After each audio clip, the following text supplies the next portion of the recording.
முகவரி ஃபேமிலி ஃபங்க்ஷனில் கலந்துக்கிறதுக்கு தம்பி ரமேஷ் அவர்கள் அழைப்பு விடுத்திருந்தார். நானும் ஆர்வத்தோடு காத்திருந்தேன்.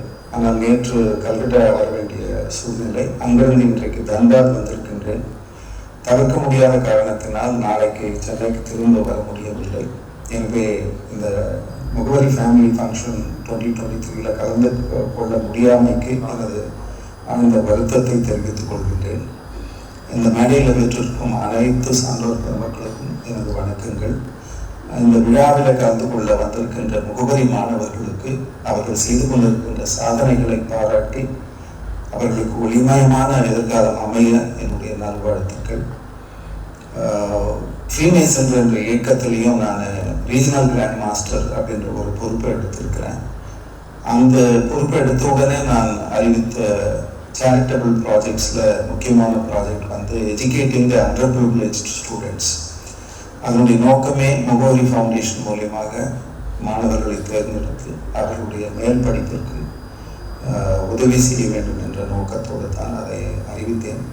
அதற்கு நிறைய பேர் முன்வந்து உதவ ஆரம்பித்திருக்கிறார்கள். எனவே இந்த அகாடமிக் செலெக்ஷன் லிஸ்ட் முடிஞ்ச உடனே முகவரி ஃபவுண்டேஷன் கிட்ட வந்து அந்த லிஸ்ட் வாங்கி அதில் எத்தனை மாணவர்களை தேர்ந்தெடுத்து ஆதரவு செய்ய முடியுமோ அப்படி செய்ய இருக்கின்றோம். அதே போல் எங்கள் இயக்கத்தின் தலைமை செயலகம் டெல்லியில் இருக்க கிராண்ட் லாட்ஜ் ஆஃப் இந்தியா அந்த தலைவரிடமும் பேசியிருக்கின்றேன்.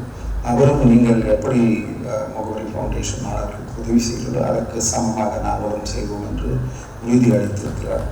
எனவே முகவரி ஃபவுண்டேஷனை தொடர்ந்து நாம் அனைவரும் ஆதரவு தந்து மென்மேலும் மாணவர்களை ஊக்குவித்து அவர்களை வாழ்க்கையில் முன்னேற செய்து வளர்ந்து கொண்டிருக்கின்ற இந்தியாவில் அவர்களுக்கும் ஒரு அடையாளத்தை, முகவரியை, சமுதாயத்திலே ஒரு மேம்பட்ட நிலையை வழங்குவதற்கு உறுதி எடுத்து பணி செய்வோம் என்று சொல்லி உங்கள் அனைவருக்கும் எனது வாழ்த்துக்களையும் வணக்கங்களையும் சொல்லி விடைபெறுகிறேன். நன்றி.